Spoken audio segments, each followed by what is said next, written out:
नमस्कार, मैं हूं नेहा शर्मा। स्वागत है आपका हमारे खास कार्यक्रम आध्यात्मिक ज्ञान चर्चा में। तो आइए शुरुआत करते हैं कार्यक्रम की और जानते हैं विचार जगत गुरु तत्वदर्शी संत रामपाल जी महाराज बनाम जय गुरुदेव पंथ से मथुरा आश्रम के प्रबंधक संत राम चौधरी जी के विचार। श्रोताओं, आज हम उपस्थित हैं जय गुरुदेव पंथ के प्रमुख आदरणीय संत तुलसीदास जी से कुछ आध्यात्मिक ज्ञान चर्चा हेतु। सबसे पहले हम अपना परिचय प्राप्त करेंगे। आप जी का अपना परिचय दें।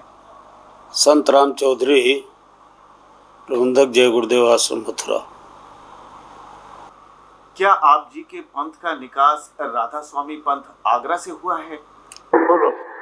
ये जरूर है कि जो हमारे स्वामी जी महाराज के गुरु महाराज थे वो इस पंथ से जुड़े थे।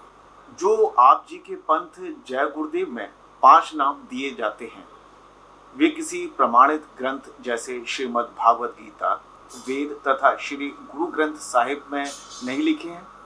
आप जी क्या कहना चाहेंगे? ये 5 नाम श्री गुरु ग्रंथ साहब में लिखे हुए हैं, उनका पूरा वर्णन उसमें है। लेकिन चूंकि संतों का आना इस धरती पर लगभग 750 वर्षों से हुआ, आदि संत कबीर यहाँ आए और उन्होंने नाम का भेद खोला, इसलिए जो पहले की पुस्तकें हैं उसमें इस संत मत का कोई वर्णन नहीं है, इसीलिए 5 नाम उन पुस्तकों में नहीं है। क्या आप जी मानते हैं कि गुरु नानक देव जी ने जो सतनाम जाप किया वह मोक्षदायक है?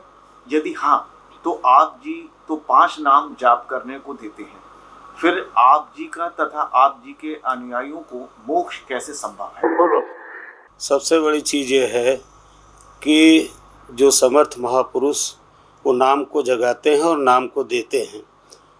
क्योंकि गुरु नानक साहब जी वाहिगुरु और सतनाम उनके उच्चारण में था और वो उस परम सत्ता का बोध उससे कराते थे, लेकिन 5 नाम वो भी देते थे। मोक्ष प्राप्त प्राणी सतलोक में भिन्न रहता है, यह सतपुरुष में ऐसे लीन हो जाता है जैसे बूंद समुद्र में।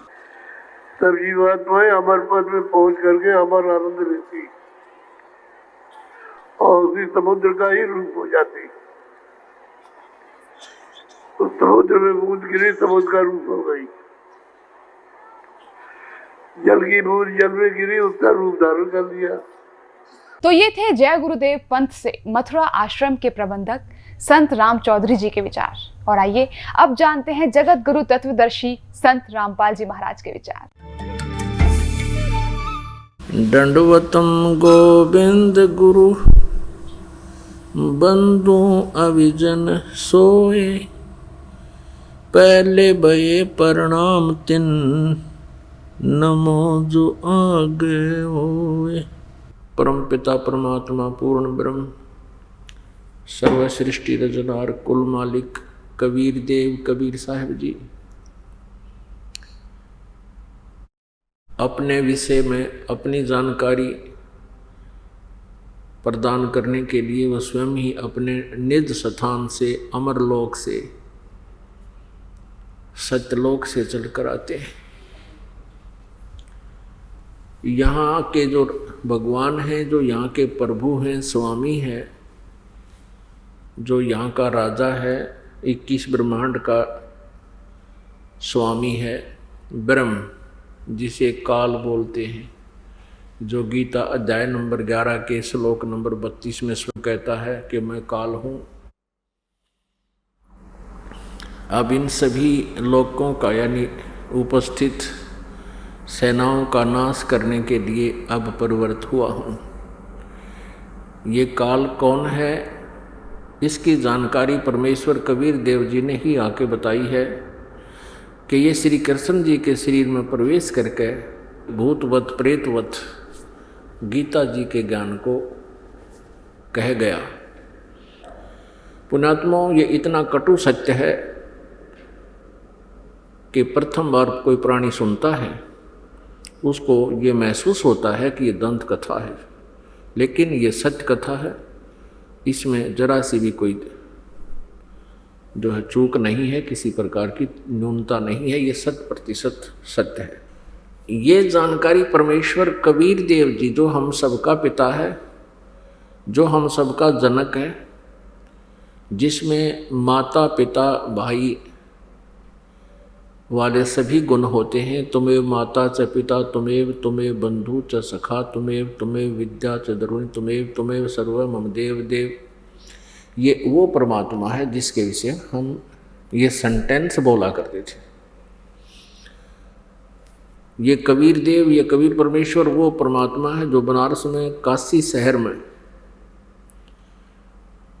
एक जुलाहे की भूमिका करके 120 वर्ष इस पृथ्वी पर रह करके वो परमात्मा सहशरीर चले गए, सहशरीर ही आए थे।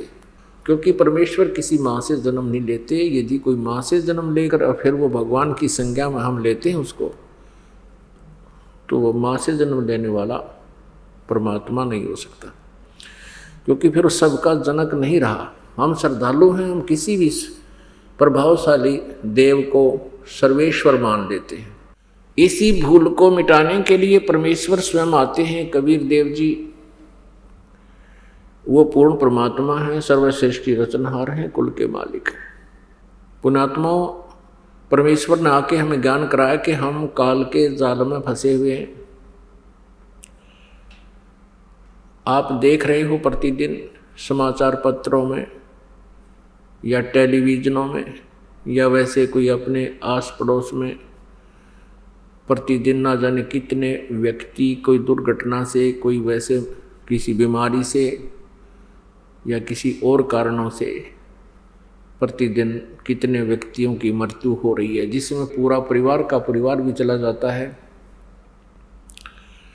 और किसी परिवार के 2-2, 3-3 सदस्य एक ही दुर्घटना में मृत्यु को प्राप्त हो जाते हैं। ये सब क्या है? हम जीव हैं, हमारी बुद्धि वहां तक नहीं पहुंच पाई।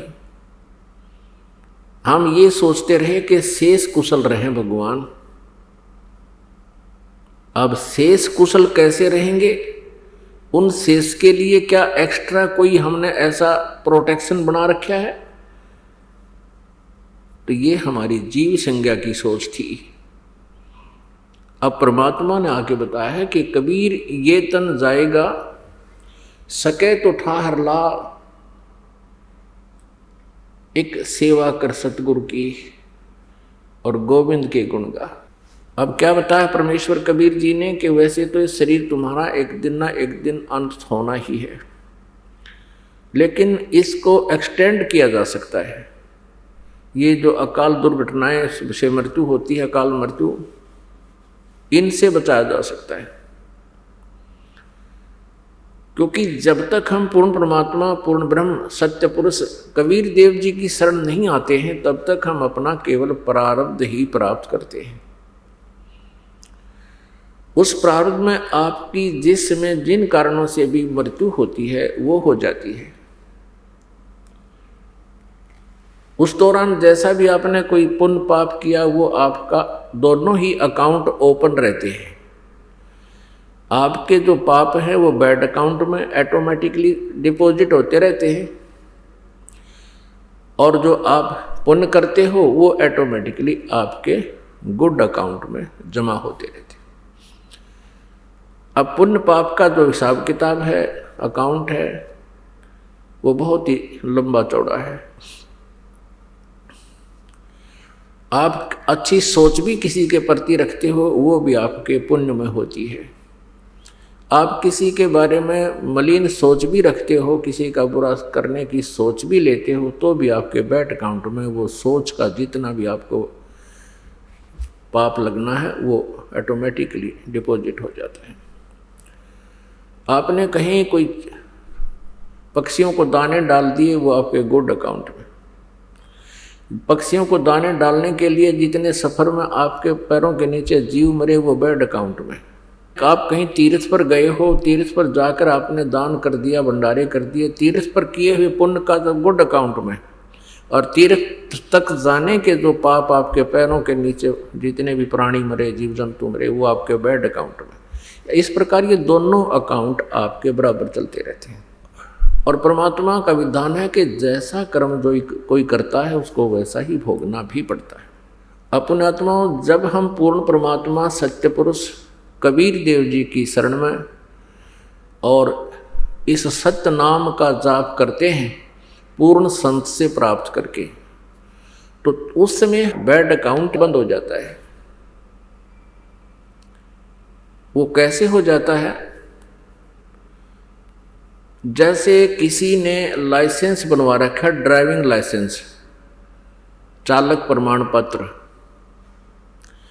और वो सड़क से जा रहा है या कहीं भी रास्ते में जा रहा है और उससे कोई दुर्घटना हो जाती है, वो 90% बरी होता है, क्योंकि उसने जानबूझकर एक्सीडेंट नहीं किया, क्योंकि वो ट्रेंड आदमी है, उसके पास प्रमाण पत्र है। तो उससे कोई दुर्घटना में कोई गड़बड़ हो भी जाती है किसी कारण से, तो वो दोषी नहीं होता। कारण कोई और हो सकता है, कोई ब्रेक फेल हो जाए, स्टीयरिंग फेल हो जाए, कोई और भी कारण हो जाए, सामने वाले की गलती से भी एक्सीडेंट हो सकता है। इस प्रकार वो लाइसेंस शुदा व्यक्ति उस दुर्घटना में दोषी नहीं होता। और जिसके पास लाइसेंस नहीं है और वो गाड़ी चला रहा है, उससे कोई दुर्घटना हो जाती है, तो सबसे पहले जो अधिकारी होते, जांच अधिकारी, यही देखते हैं कि लाइसेंस है आपका, लाइसेंस नहीं है तो फिर को सीधा ही सजा होती है, उसका कोई प्रोटेक्शन नहीं होता।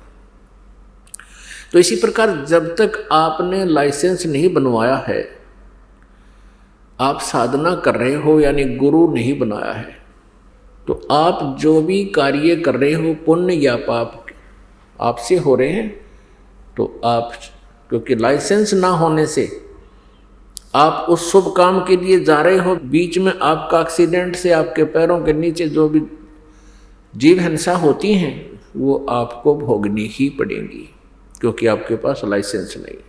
फिर आप कहोगे कि लाइसेंस तो हमने बनवा रखा है क्योंकि गुरु बना रखे हैं, जैसे कोई राधा स्वामी से उपदेशी है, कोई सच्चा सौदा डेरा से सिरसा से उपदेशी है, कोई ब्रह्मा कुमारी वालों से उपदेशी है, कोई अन्य किसी संत या पंथ से जुड़ा हुआ है, तो वो नकली पासपोर्ट बना रहे, वो नकली ड्राइविंग लाइसेंस बनाते हैं, वो अधिकारी नहीं है, वो संत नहीं है।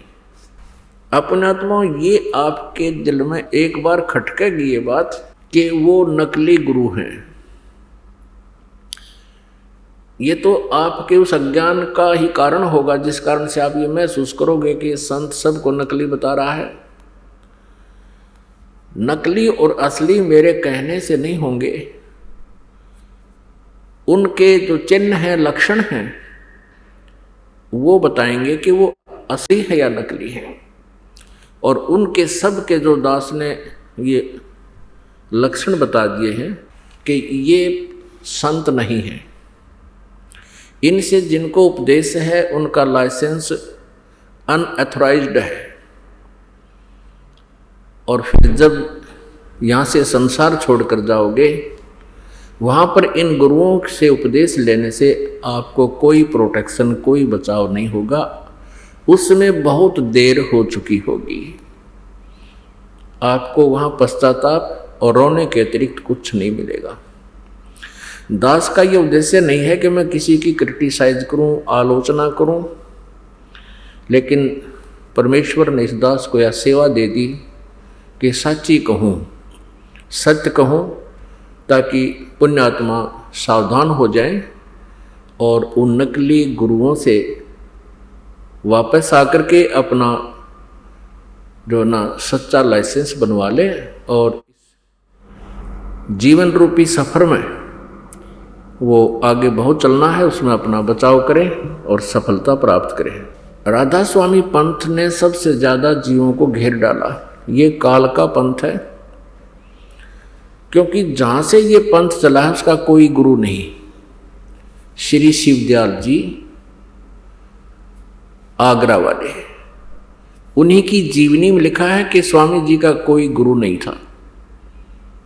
और परमेश्वर की अमृत वाणी में, सच्चिदानंद घन ब्रह्म की वाणी में और सभी संतों ने जिन्हें परमात्मा पाया है, उनके अमृत वचनों में ये स्पष्ट किया है कि गुरु बिन माला फेरते, गुरु बिन देते दान, गुरु बिन दोनों निष्फल हैं, चाहे पूछो वेद पुराण। अब गुरु नहीं जिस व्यक्ति का, तो आगे चल के वो बहुत दुख पाता है। क्या होता है कि पिछले पुण्य इतने होते उन पुण्यात्माओं के, जो पुण्यात्माएं किसी गुरु पद को प्राप्त कर रहे हैं, कोई संत बन गया है, ये काल का जाल है। वो पिछले पुण्यकर्मी प्राणी हैं, उनकी वचन में भी प्रभाव होता है, उनके बोलने की शैली में भी बहुत एक आम व्यक्ति से अंतर होता है। और जिस कारण से वो अपने पिछले पुण्य से, पिछली चार्ज बैटरी से, पिछले जन्म की सिद्धियों से वो बहुत सी जनता को अपने पीछे तो लगा सकते हैं, लेकिन अंत अनुयायियों का भी और स्वयं का भी बहुत बुरा होता है। तो प्रसंग ये चल रहा है कि जो इन नकली गुरुओं से उपदेश प्राप्त कर रखा है उन भोली श्रद्धालुओं ने, भोली आत्माओं ने, और वो ये सोच रहे हैं कि हमने गुरु तो बना ही रखा है। नहीं, गुरु पूरा हो, ज्ञान सच्चा हो और आपकी श्रद्धा भी सच्ची हो, तब बात बने। अब यहाँ आपको थोड़ा सा पैरेलल एक प्रमाण देने पड़ेंगे, अन्यथा आप जी समझ नहीं सकोगे कि दास का क्या उद्देश्य है, क्यों कह रहा है, और सचमुच ऐसा है भी कि नहीं। श्री शिवदयाल जी जो आगरा में हुए हैं, उनको ये लोग परम धनी और परम पूज्य, पूर्ण ब्रह्म आदि नामों से, संज्ञाओं से, उपमाओं से सब सुशोभित करते हैं, और उनका कोई गुरु नहीं था। शिवदयाल जी से राधा स्वामी पंथ व्यास से प्रारंभ हुआ, जो श्री जयमल सिंह जी ने वहाँ प्रारंभ किया। श्री जयमल सिंह जी को कोई आदेश नहीं था शिवदयाल जी का कि तू वहाँ कोई नारा सांग जोड़ ले, क्योंकि सन 1878 में शिवदयाल जी की मृत्यु होगी। सन 1889 में श्री जयमल सिंह जी फौज से रिटायर हुए, मिलिट्री से। उन्होंने अपना मनमुखी व्यास में डेरे का लठ गाड़ दिया और उनको कोई आदेश नहीं था। प्रथम तो शिवदयाल जी का कोई गुरु नहीं था, उनके पास यथार्थ मंत्र नहीं थे, उनका कोई यथार्थ ज्ञान नहीं था, जिस कारण से वो स्वयं भी अपना जीवन व्यर्थ कर गए और करोड़ों इन भोले श्रद्धालुओं को मिसगाइड करने का वो पाप भी साथ ले गए। अब थोड़ी सी झलक दिखाते हैं इस राधा स्वामी पंथ की और इससे निकली हुई ब्रांचों की। पुण्यात्मा दास का उद्देश्य ये है कि जैसे एक बार नकली नोट किसी व्यक्ति ने छाप लिए और जनता को वो धोखा दे रहा था, 500 के नोट। सरकार को पता लगा, उन नकली और अपने असली नोटों को दोनों को साथ साथ रख के और जनता को सावधान किया कि ये नकली है, इसकी ये पहचान है, ये ओरिजिनल है, इसकी ये पहचान है। अब इस जो है कार्य को, इस शुभ कार्य को कोई ये कहे कि सरकार आलोचना कर रहे थे, समाचार पत्रों वाले आलोचना करते हैं, किसी के नोट को नकली बता रहे हैं, तो उसकी बुद्धि कितनी होगी बालक के सी। इसी प्रकार इस दास के प्रयत्न को जो कोई आलोचना कहता है वो बालक ही हो सकता है, बालक बुद्धि का, या कोई शराबी हो सकता है, या उस ग्रुप का हो सकता है जो उन नकली नोटों को छाप रहे हैं। तो जो ये समझदार होगा ये समझ जाएगा कि ये देखिएगा नकली और असली में कितना अंतर है, तो फिर वो अपने हानि से बच जाएगा और अपना नकलियों को फेंक देगा, असली नोट प्राप्त करेगा, वो निर्धन नहीं होगा, हानि ना होगी। पहले तो थोड़ा सा मौखिक बताते हैं इस पंथ के बारे में। श्री शिवदयाल जी ये एक खत्री परिवार से थे और आगरा में रहते थे। इनके घर पर इनके माता पिता जो थे वो श्री तुलसी साहेब हाथरस वाले के शिष्य थे और ये शिवदयाल जी भी उस तुलसी साहेब हाथरस वाले के वचनों को घर पर सुना करता था।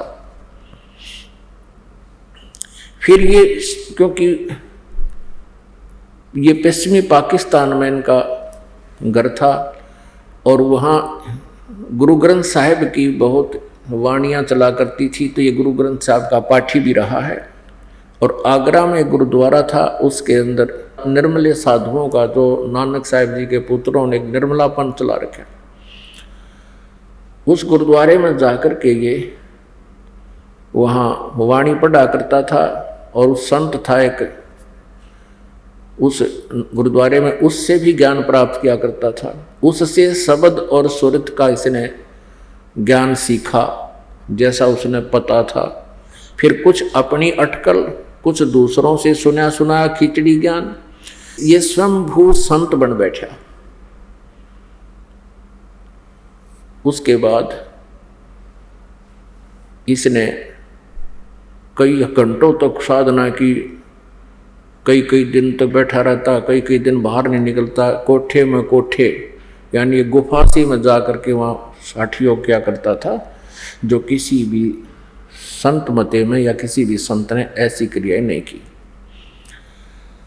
उसके बाद क्या हुआ कि आगरा से ही एक पंथ निकला है, जय गुरुदेव मथुरा में। ये वही 5 नाम देते हैं जो काल के हैं, जो मोक्षदायक नहीं है। और वहीं से एक पंथ, एक व्यक्ति ने, जैसे राम सिंह जी थे जुई गांव के, हरियाणा के, और राम सिंह जी के शिष्य थे एक ताराचंद जी जो जनोद गांव में, उन्होंने अपना अलग राधा स्वामी पंथ का एक आश्रम बना लिया।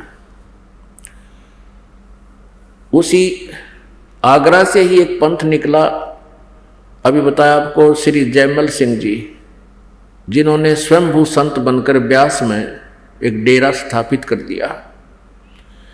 जयमल सिंह जी के शिष्य हुए श्री सावन सिंह जी। श्री सावन सिंह जी के शिष्य थे श्री बलोचिस्तानी शाह मस्ताना, जिसका वास्तविक नाम था श्री खेमामल।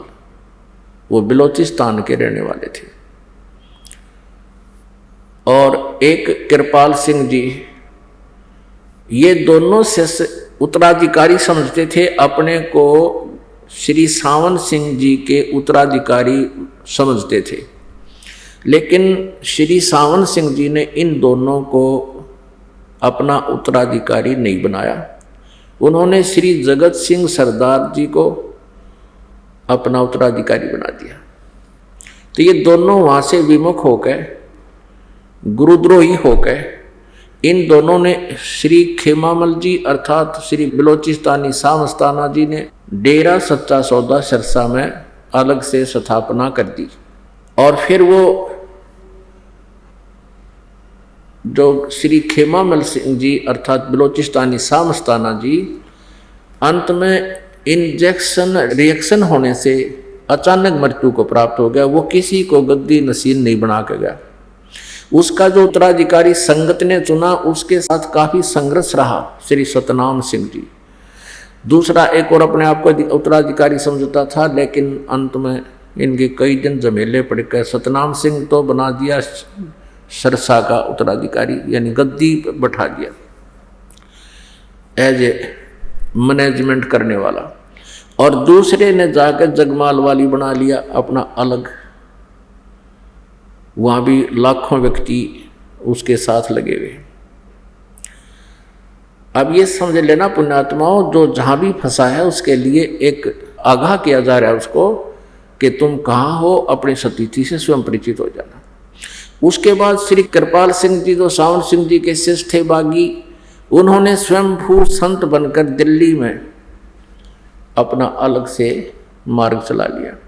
उस कृपाल सिंह जी का एक शिष्य बागी हो गया ठाकुर सिंह, उसको गद्दी मिली नहीं दिल्ली की, उसने अपने दर्शन सिंह को दे दी, वो अलग उसने नारा सांग जोड़ दिया। ये बड़ी आत्माओं ने भगवान की जरूरत है, आवश्यकता है, इनको कोई बहका ले दो, चार बात अलग से जानता हो और जिसमें नाम भगवान का आता हो, क्योंकि आत्मा भगवान को, परमात्मा को उसी दिन से खोज रही है जिस दिन से ये उससे विमुख हुई है, इस पर गलती बनी हुई है। अपने आत्माओं समझदार को संकेत ही बहुत होता है।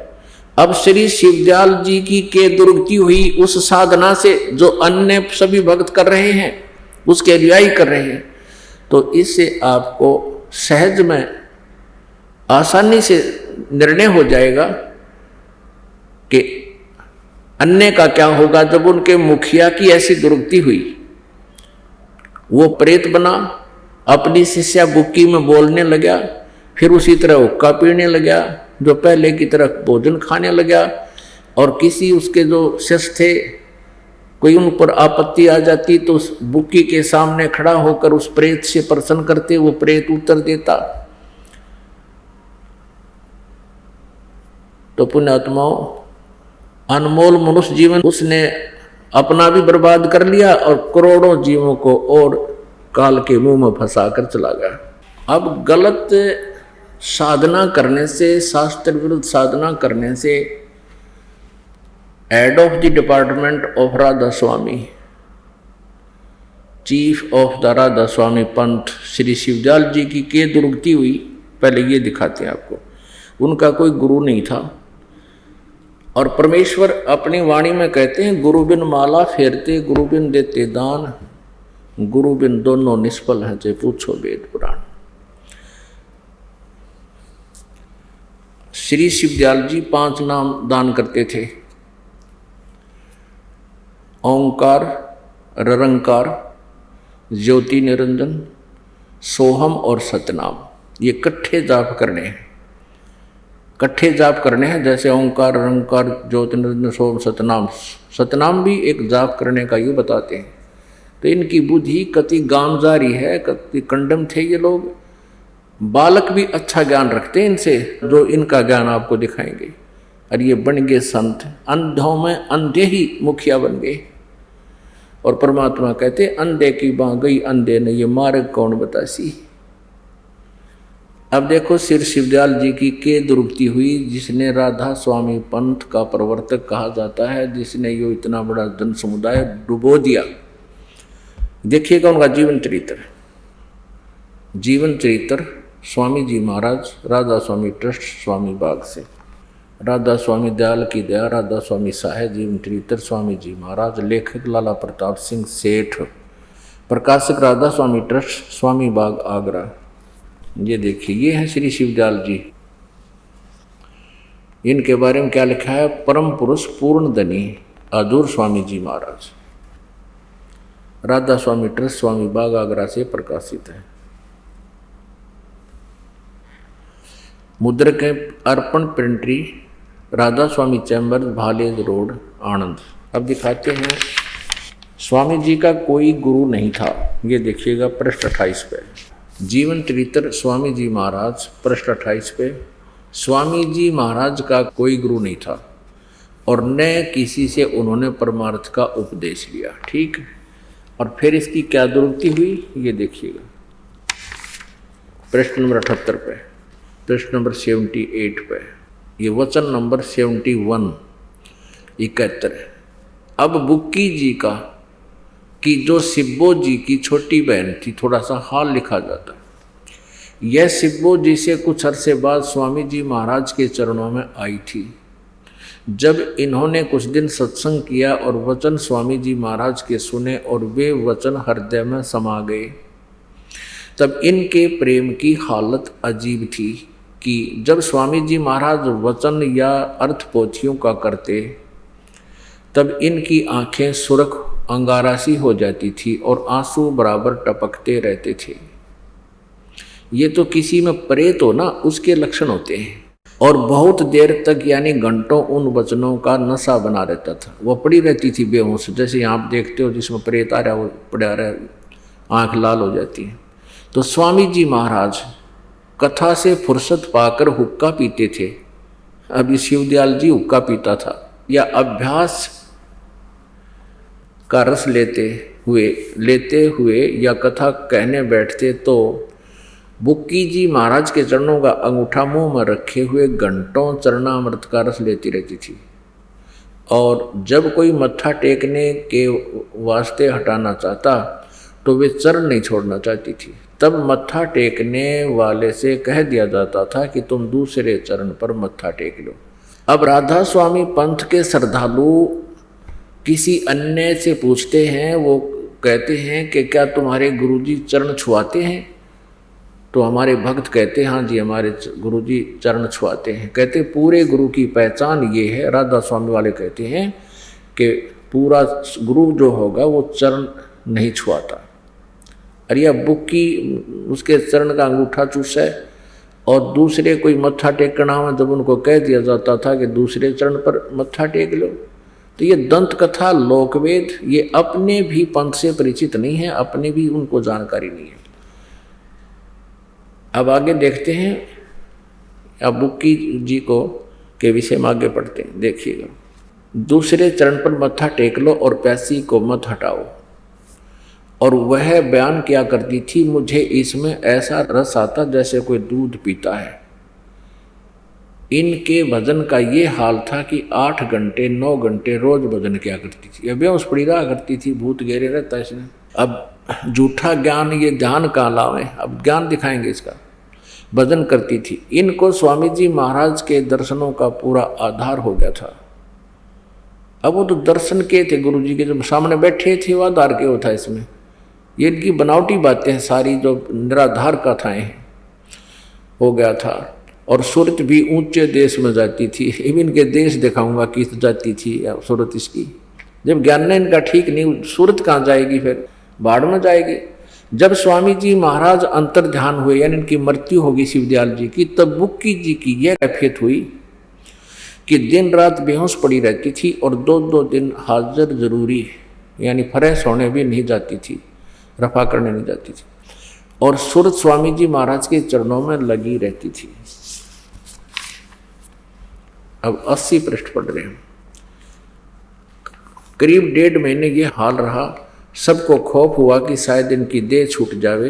तब स्वामी जी महाराज ने इनको दर्शन दिए बुक्की को और फरमाया कि जिस तरह तू सेवा पेशतर किया करती थी उसी तरह करो। और फिर उसी रोज से बुक्की जी भोग भी तैयार करती थी, जैसे पहले रोटी बनाया करती शिवदयाल जी के। और मेरी पन्नी गली के मकान पर पहले दस्तूर के माफिक पलंग बिछाती और हुक्का भरती थी।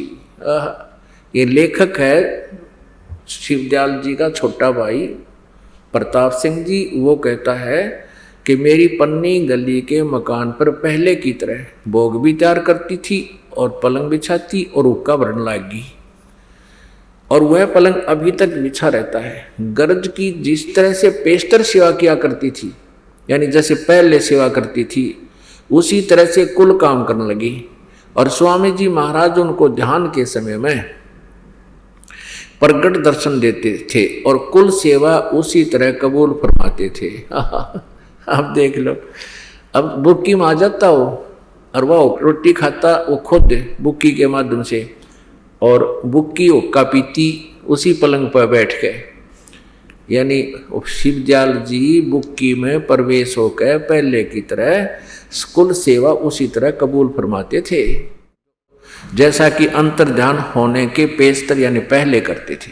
अंतर ध्यान होने से पहले रोटी भी खाता था, वो हुक्का भी पिया करता वो खाना खा के। फिर उस बुक्की में आ गया, फिर वो बुक्की लड़की खाना बनावे अब पे खावे, उसमें भूत खावे और हुक्का पियो। पहले ना पीती थी, फिर हुक्का पीने लगी। वो भूत बनकर शिवदयाल जी राधा स्वामी पंथ के मुखिया उसमें प्रेत बनकर आगे अपनी शिष्या बुक्की में, और हुक्का उसी तरह हुआ हुक्का पीवे उसके माध्यम से और खाना खावे। और बुक्की जी को महाराज उनके आखिरी दम तक प्रगट रहे, उसमें वह मरी इतने उसका माए बड़े रहे, प्रवेश रहे भूत। यहाँ तक कि जिस किसी को जब कोई बात स्वामी जी महाराज से अर्ज करनी होती थी तो वे बुक्की जी के जरिए से दरियाफत कर लिया करते थे। अब मान लो किसी ने प्रश्न करना था स्वामी जी से बुक्की के सामने बोलते वो भूत बोलता फिर बुक्की में, शिवदयाल जी है तरह गजब भैया। यानी बुक्की जी अभ्यास के समय स्वामी जी महाराज को प्रकट करके हम कलाम हुआ करती थी। क्योंकि बुक्की जी स्वामी जी को ध्यान के समय प्रकट कर लेती थी और फिर बोला करती थी। या इनकी अपनी बनावटी बात है, जिस तरह ये क्रिया हो रही है ये बिल्कुल भूत उसमें बोला। आगे देखना, इस नियाजमंद को भी जब कभी भीड़ के समय में घबराहट होती थी और किसी तरह से अकल काम नहीं देती थी, यानी कोई आपत्ति आ जाती थी, जी घबराता था, तो तब बुक्की जी के जरिए से स्वामी जी महाराज का हुक्म लिया करता था। बुक्की जी में इंटरनेट लग गया फिर, और जो उसके भाई में ना लग गया या ओरा में ना लग गया, वो भूत आ गया उसमें प्रवेश हो गया और उसमें बोलने लग गया जैसे आम भूत बोलते हैं।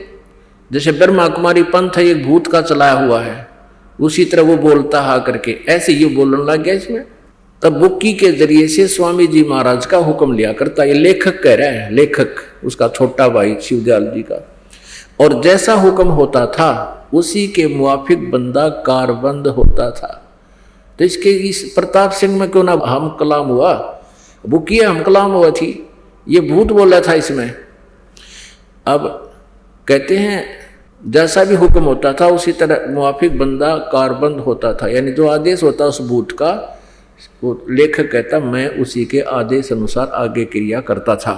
और इसी तरह राय साहब यू साल्यग्राम जिसने राधा स्वामी पंथ अलग से लटकाट दिया इसी के प्रेजेंस में, वो भी उसने भी मौज की थी कि बुक्की जी के जरिए से 2-4 बार हुक्म हासिल किए थे। सारे जीवन में 2-4 बार हासिल किए। पता लगे भूत बोल रहा इसमें। फिर यो अपने आत्माओं, गरीबदास साहिब जी ने कहा है, सतगुर पुरुष कबीर हैं ये चारों युग परवाने, ये झूठे गुरुआ मर गए हो गए भूत मसान। ये झूठे गुरु से भी भूत बन जाते हैं और केवल कबीर परमेश्वर जी ये चारों युगों में आते हैं। इनका ये प्रमाण है।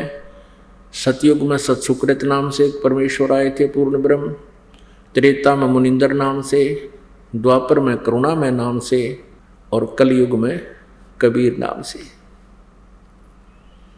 इन राधा स्वामी पंथ वाले श्रद्धालुओं से कोई पूछने वाला हो कि ये कहते सन 1818 में इनका जन्म हुआ, इससे पहले का कोई इतिहास है इस तुम्हारे परम धनी का? ये तुम परम धनी कहते हो, इससे पहले किसी युग में आया ऐसा है कोई इतिहास? नहीं। और वेद गवाही देते हैं कि वो परमात्मा प्रत्येक युग में आता है और यथार्थ ज्ञान वह स्वयं ही अपने भक्तों को प्रदान करता है। अब आपको दिखाते हैं इन नकली पंथों का नकली ज्ञान और झूठे नाम। पुण्यात्माओं, जब तक आपके समक्ष इनके द्वारा दिए गए उपदेश और मंत्र रूबरू नहीं होंगे और फिर वास्तविक मंत्र बतावांगे किस किस संत ने कौन कौन से मंत्र जाप किए और किस पर वो प्रमाणित हैं कि उनका मोक्ष हुआ। बहुत समय से उनकी जो है ना महिमा गाते आए हैं भक्तजन। अब इनके झूठे ज्ञान की एक झलक बताते हैं आपको।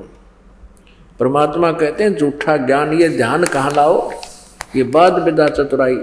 ये देखिएगा एक पुस्तक है सारवचन राधा स्वामी नसर यानी वार्तिक। राधा स्वामी दयाल की दया राधा स्वामी सहाय। सारवचन राधा स्वामी नसर यानी वार्तिक, जिसको परम पुरुष पूर्ण धनी स्वामी जी महाराज ने जबान मुबारक से फरमाया है। शिवदयाल जी ने बोले हैं ये वचन जो आपके समक्ष रूबरू कराए जा रहे हैं, जो बाई इज्जत राधा स्वामी ट्रस्ट द्वारा छापी गई है। प्रकाशक हैं राधा स्वामी ट्रस्ट, स्वामी बाग आगरा। मुद्रक हैं दी कोरोनेशन प्रेस, छिल्ली ईंट रोड आगरा। देखिएगा सारवचन नसर यानी वार्तिक दफा 1 पृष्ठ 2 पे हम यहाँ इस दो दफा देखेंगे। इसमें अपने मतलब की बात पढ़ेंगे। सिर्फ काम इतना है कि इंसान यानी मनुष्य अपनी सूरत यानी रूह को उसके खजाने और निकास जहाँ से रूह आई है यानी मुकाम सतनाम और राधा स्वामी में पहुँचावे। यहाँ सतनाम को ये स्थान कहते हैं, मुकाम माने स्थान, राधा स्वामी को भी स्थान कहते हैं।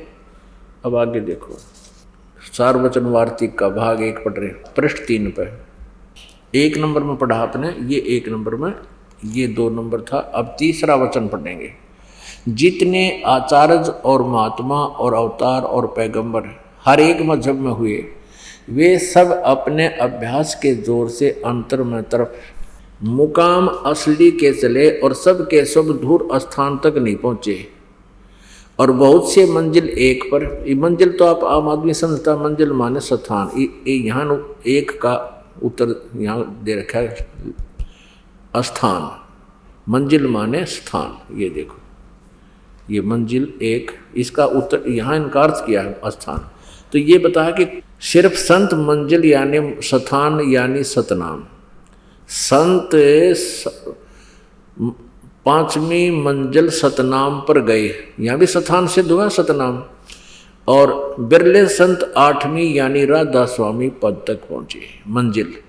अब राधा स्वामी यहाँ स्थान है, सतनाम भी स्थान है। अच्छा, अब वचन नंबर 4 देखिएगा। अब समझना चाहिए कि राधा स्वामी पद सबसे ऊंचा स्थान है और यही नाम कुल मालिक और सच्चे साहब और सच्चे खुदा का है। अब इस स्थान से, राधा स्वामी स्थान से नीचे, इस मुकाम से 2 स्थान नीचे, यानी राधा स्वामी से 2 स्थान नीचे सतनाम का मुकाम है। यहाँ 2 स्थान पर मंजिल सतनाम और यहाँ बता रखा है यानी मंजिल माने स्थान और यहाँ मुकाम सतनाम। मुकाम सतनाम को मुकाम बोल रहे हैं 2 पृष्ठ पे, और 3 ये 4 पे भी मंजिल सतनाम को मंजिल बोल रहे हैं। आगे देखो, राधा स्वामी को स्थान बोल। अब ये क्या बताते हैं चौथे वचन में, अब समझना चाहिए राधा स्वामी पद सबसे ऊंचा मुकाम है और यही नाम कुल मालिक और सच्चे साहब और सच्चे खुदा का है। और इस मुकाम से नीचे यानी राधा स्वामी स्थान से नीचे 2 स्थान नीचे सतनाम का मुकाम है, यानी सतनाम को स्थान कहो, सतनाम का स्थान है, स्थान का स्थान है। इनका ज्ञान समझ लो ध्यान से कि ये क्या कहना चाहते हैं। सतनाम माने स्थान बता रही है और मुकाम माने स्थान, स्थान का स्थान है। आगे फिर सतनाम को डिफाइन किया है विस्तृत। अब इस सतनाम को, जिसको संतों ने सतलोक भी कहा है, सतनाम को सचखंड भी, और सार शब्द भी सतनाम को, और सत शब्द भी सतनाम को, और सतनाम भी सतनाम को, सतपुरुष भी सतनाम को करके बयान किया। इन कई सतनाम मना समझ वालिया सांग के है और ये पार होंगे। परमात्मा क्या बताते हैं, मोती मुक्ता दर्शत नाही, ये जग है सब अंदरे, दिखत के तो नैण चश्म, इनका फेरा मोतिया बंदरे। इनका मोतिया बंद हो रहा था, इन कह का नहीं पता था। मोक्ष प्राप्त प्राणी सतलोक में भिन्न रहता है, यह सतपुरुष में ऐसे लीन हो जाता है जैसे बूंद समुद्र में। सब जीवात्माएं अमर पद में पहुंच करके अमर आनंद लेती और उसी समुद्र का ही रूप हो जाती। उस समुद्र में बूंद गिरी, समुद्र का रूप हो गई। जल की बूंद जल में गिरी, उसका रूप धारण कर लिया। तो ये थे जय गुरुदेव पंथ के संत तुलसी साहिब जी के विचार। और आइए अब जानते हैं जगत गुरु तत्वदर्शी संत रामपाल जी महाराज के विचार। इनका सिद्धांत क्या है राधा स्वामी वालों का, कि भगवान ऊपर सतलोक में सतपुरुष निराकार है, वहाँ केवल प्रकाश ही प्रकाश है, और यहाँ से मुक्त हुई आत्मा उस सतलोक के प्रकाश में यानी परमात्मा में ऐसे लीन हो जाती है जैसे बूंद समुद्र में, यानी वहाँ कोई अलग अस्तित्व नहीं रहता जीव का। इनका अपना विधानता यो है, और वास्तविकता क्या है वो भी प्रकट दिखाऊं इनकी इन्हीं के कर कमलों से। अंधों के, अंधा मीन तत्व ज्ञान हीन नेत्रहीन थे ये, अब देखना इन्हीं के कर कमलों से अब क्या बताते हैं, ये खुद प्रकरण दे रहे हैं एक जगह, अभी दिखाते हैं आपको कि एक इंदुमती रानी थी, उसके गुरु कबीर जी थे। अब देखना 264 पृष्ठ पे इसी संत मत, ये श्री सावन सिंह जी के सत्संगों का वचनों का संग्रह है। कति आज तक 150 वर्ष से चल रहे हैं, इनके सैकड़ों वर्षों से। और ये देखो इनका कौन है, प्रकाशक है संत मत भाग 4 सावन महाराज सावन सिंह जी, प्रकाशक सेवा सिंह, सेक्रेटरी राधा स्वामी सत्संग व्यास, डेरा बाबा जयमल सिंह, जिला अमृतसर। मुद्रक है Sartaj printing press, Tanda road, Joshi state, Jalandhar से। भाग 4 के और पृष्ठ नंबर 264 पे सत्संगी ने सावन सिंह जी से पूछा, हजूर संतों की पदवी कहाँ तक है? सावन सिंह जी महाराज जी कहते हैं, हमारी इतनी बुद्धि और अकल नहीं कि हम संतों की पदवी को समझ सके। फिर भी सुनो, रानी इंदुमती कबीर साहब के समय में हुई थी। फिर पहले कबीर साहब मालिक में जाकर विलीन हुए। देखिए अपनी विधान से बता रहे हैं कि पहले तो कबीर साहब जाकर उस सतलोक में मालिक में निराकार भगवान में लीन हो गए, जैसे बूंद समुद्र में। और पीछे रानी हुई, पाछे तो रानी उसमें समुद्र में एक कम एक होगी, डूब कर मर गई। और जब रानी ने सचखंड में जाकर कबीर साहब की पदवी को देखी तो कहने लगी, महाराज यदि आप पहले ही बता देते कि मैं अकाल पुरुष हूँ, मैं ही परमात्मा हूँ, सत्पुरुष हूँ, तो मैं भजन सुमन कर करके व्यर्थ परेशान ना होती। कबीर साहब ने उत्तर दिया, तुमको उस समय विश्वास नहीं आना था। अब देखो इनकी थ्योरी अंधों की।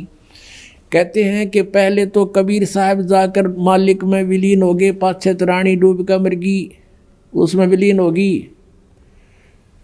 और फिर जो के सचखंड में जाकर रानी ने कबीर साहब की पदवी देखी और कहने लगी, महाराज। और फिर बतलाए किस टाइम भाई, दोनों डूब कर मर गए इनकी थ्योरी थे। फिर बतलाए किस टाइम हुए आपस में अकल हमारी इनकी देखो गांव जा रही थी अकल इनकी। अब वो दोनों बतलान लगे, कहते सचखंड में जाकर कबीर साहब की पदवी देखी तो कहने लगी रानी कि महाराज यदि आप पहले बता देते कि मैं काल पुरुष हूँ, वो तो थे काल पुरुष, वो तो परमात्मा ही थे। अब ये बात तो सच्ची है, इनका उदाहरण इनके विपरीत है। फिर वो बतलाए कैसे अलग अलग अस्तित्व है भगवान का, वहाँ पर आत्मा का और परमात्मा का। फिर दिखाते हैं एक और 189 पृष्ठ पे। हाँ, ये देखो इन ज्ञानहीनों की पुस्तक में देख लो, संत मत प्रकाश भाग 4 है। और यहाँ देखा 189 पृष्ठ पे, यहाँ कहते हैं इसी तरह रानी इंदुमती थी। जब उसको कबीर साहब सचखंड ले गए तो उसने वहाँ जाकर देखा कि कबीर साहब ही सतपुरुष हैं। बताओ फिर तारा धनी कित रहेगा जब कबीर साहब सतपुरुष है, वो कित गा तुम्हारा परम धनी। आए हाय, कबीर साहब सतपुरुष हैं, ये पूर्ण परमात्मा है, ये बिल्कुल सही है। इंदुमती का बिल्कुल ऐसा ही प्रकरण है। और कहती है, हाय हाय, अगर आप मुझे इतना बता देते कि मैं ही सतपुरुष हूँ तो क्या मैं आपकी सेवा न करती। कबीर साहब कहते हैं कि तुझे विश्वास न आता, अब तू आ गई है तो तेरी मर्जी कह ले। अब ये बिल्कुल सही है कि वहाँ अस्तित्व अलग अलग है दोनों का। भगवान रूप में कबीर परमेश्वर वहाँ तख्त पर विराजमान है और जाने वाली आत्मा इंदुमती ने जब परमात्मा को वहाँ देखा, जब कहा सचमुच आप तो सत्यपुरुष हैं। हरियन दे आप पहले लिख रहे हैं इस बात को, और फिर भी शिवदाल परम धनी बताओ है ये। और वहाँ बताते हैं पहले कबीर साहब विलीन हो गए, फिर रानी विलीन होगी, और फिर बतलाए वो दोनों। अरे कहते हैं मोती मुक्ता दर्शत नाही, ये जग है सब अंदरे, ये दिखत के तो नैन चश्म, इनका फेरा मोतिया बंदरे। ये दिखत है संत, इन्हें कह का बिना पता, आज तक इनका सतनाम समझ में नहीं आ लिया। और बात बनाओ सतलोक दान की। बोलो सतगुरुदेव।